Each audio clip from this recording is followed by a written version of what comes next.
अकबर और बीरबल, ये तो बहुत फेमस कहानी आपने सुनी होगी। उसमें से एक स्टोरी है जो मैं बहुत इंटरेस्टिंग मुझे लगी, जो आपके साथ शेयर करना चाहती हूँ।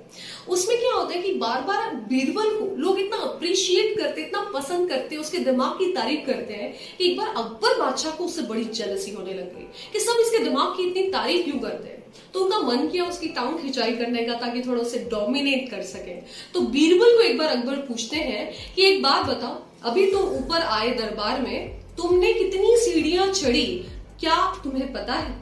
तो बीरबल कहने लगा कि नहीं, मैंने इतना ध्यान नहीं दिया, मुझे नहीं पता कि कितनी स्टेयरकेस मैंने चढ़ी है। और तब अकबर बादशाह हंसने लग जाते हैं, उसे चिढ़ाने लगते हैं, उसको कहते हैं कि क्या तुम्हें लोग कहते हैं तुम बहुत होशियार हो, बेवकूफ हो, तुम्हें ये तक नहीं पता जिन सीढ़ियों पर तुम चढ़कर ऊपर आए हो, तुमको ये तक नहीं पता कि कितनी सीढ़ियां थी। बीरबल ने 2 मिनट सोचा, मुस्कुराया और तब अकबर बादशाह से क्रॉस क्वेश्चनिंग किया, यानी दूसरा सवाल किया कि अकबर बादशाह, ठीक है मैं तो बुद्धू हूं, तो भाई आप मुझे बताइए कि आपके दाढ़ी में कितने बाल हैं? तो अकबर बादशाह कहते हैं कि क्या बात कर रहे हो, किसी को पता होता है दाढ़ी में कितने बाल हैं? बीरबल कहता है क्यों, दाढ़ी तो आपकी है, दिन भर आपके यहाँ पर रहती, तो क्या आपको पता नहीं कि कितने बाल हैं? बोले वो इंफॉर्मेशन जरूरी नहीं, वो जानकारी मेरे लिए याद रखना जरूरी नहीं।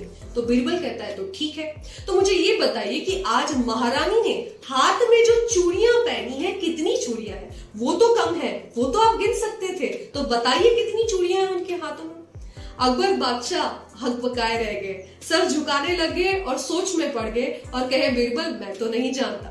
और तब बीरबल को एहसास हुआ कि जब हमें किसी चीज की जानकारी नहीं है, उसके लिए हमें किसी और को गलत बोलना नहीं चाहिए। या तो उस चीज में आप एक्सपर्ट हो जाइए, अगर आप खुद मोटे हैं और किसी और को कह रहे हैं तो कितना मोटा है, तो भाई ये गलत होगा कि उंगली आप पर ही उठेगी। तो अगर आप किसी इंटेलिजेंस पर शक करते हैं तो आपको पहले शार्प होना ज्यादा जरूरी है। तो मैनेजमेंट का फंडा ये है कि बीइंग अ बॉस, जब तक आपके पास वो कैलिबर नहीं है, उसको वो चीज के लिए क्रॉस क्वेश्चन या उसको उस चीज के लिए मत डांटिए, हो सकता है आप ही की फजीती हो जाए। और दूसरी चीज, अनवांटेड इंफॉर्मेशन को याद रखना जरूरी नहीं है, तो उसके बेसिस पर किसी को जज करना ये बहुत गलत होगा।